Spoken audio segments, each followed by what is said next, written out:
Dando continuidade aos vídeos sobre espaços vetoriais, nessa videoaula vamos falar sobre subespaço gerado e também sobre base e dimensão. Esse exercício pede que a gente determine o subespaço gerado por esses vetores, dê uma base para esse subespaço e diga a sua dimensão. A primeira coisa que eu vou fazer, como eu já tenho feito, é primeiramente nomear os vetores. Eu vou chamar esse primeiro vetor aqui de V1, esse segundo de V2 e esse terceiro de V3. A gente sabe que esses vetores estão no R3, então eles vão gerar alguma coisa no R3. Então eu vou ter um escalar vezes o primeiro vetor, mais um outro escalar vezes o segundo vetor, V2 aqui, mais um terceiro escalar vezes o terceiro vetor, V3, que vai ser igual a alguma coisa no R3, x, y, z. Se esses vetores forem linearmente independentes, eles vão gerar todo o R3, vão ser uma base do R3.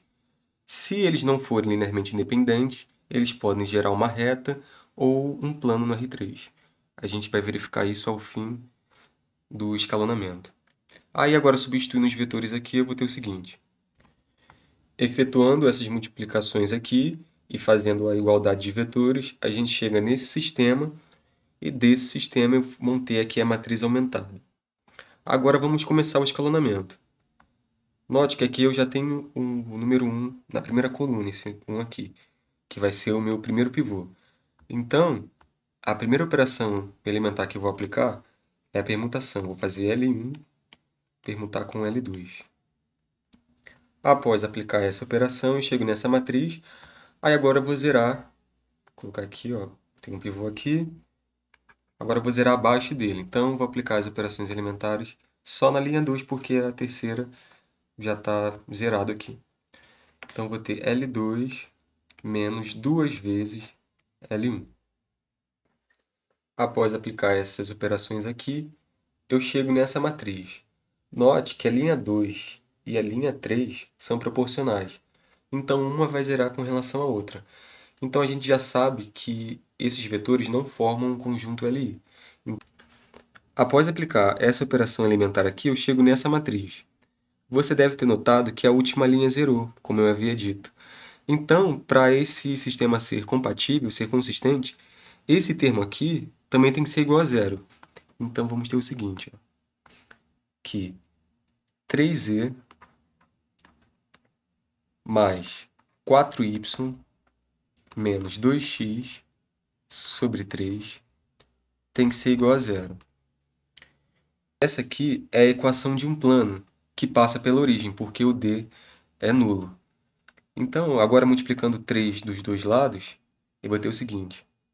Essas duas equações correspondem ao mesmo plano. Agora eu vou multiplicar menos um dos dois lados, só para ficar um pouco mais agradável.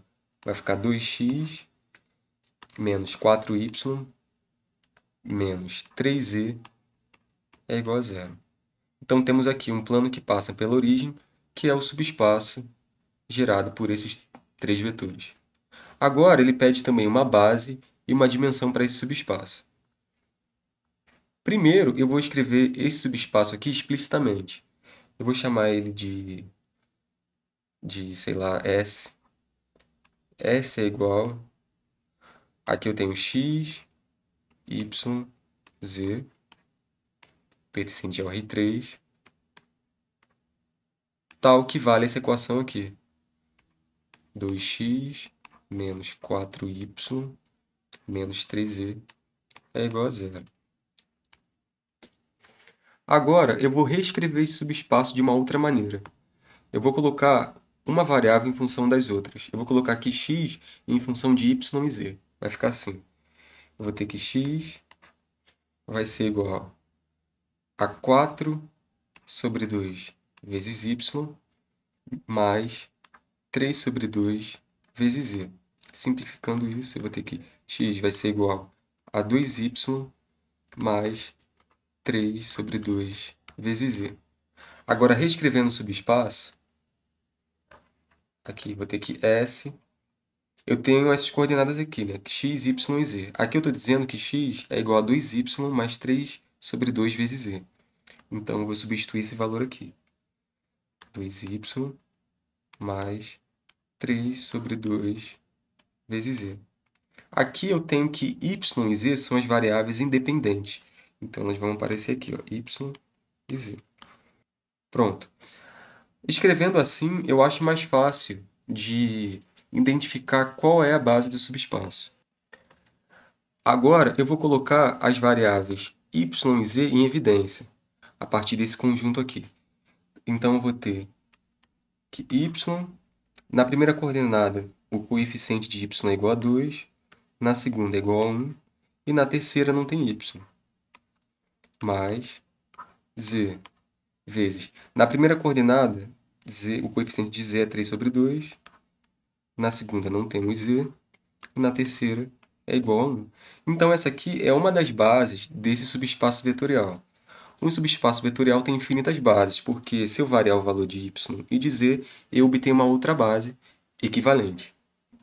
Agora, explicitando essa base aqui, vou chamar ela de b subscrito s, sem b, s, ela vai ser o seguinte.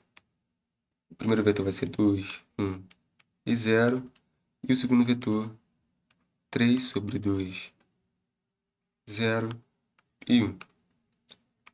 E a outra pergunta é a dimensão desse subespaço. Como temos dois vetores, a dimensão de S aqui é igual a 2. Porque é um plano, né? A dimensão de um plano é igual a 2. Agora eu vou te levar para o GeoGebra para você visualizar como isso fica. Agora aqui no GeoGebra eu já deixei o plano visível, ó. Ele está aqui, o plano que a gente encontrou no exercício. Ele é o nosso subespaço vetorial. Note que esse plano está bem cortando a origem, o ponto 0, 0, 0. Isso tem um motivo, porque os subespaços vetoriais eles têm que sempre conter o vetor nulo. No caso do R2, os subespaços vetoriais do R2, do plano cartesiano, são retas que passam pela origem. E aqui, como a gente está no R3, são planos e retas que passam pela origem. Agora vamos falar sobre os vetores da base. Aqui eu tenho o primeiro vetor, que é o 2, 1, 0, e o segundo vetor, que é o 3 sobre 2, 0 e 1. Aqui eu tenho o V1, ó, dá para ver que ele está contido no plano. E aqui o V2. Ele também está contido no plano.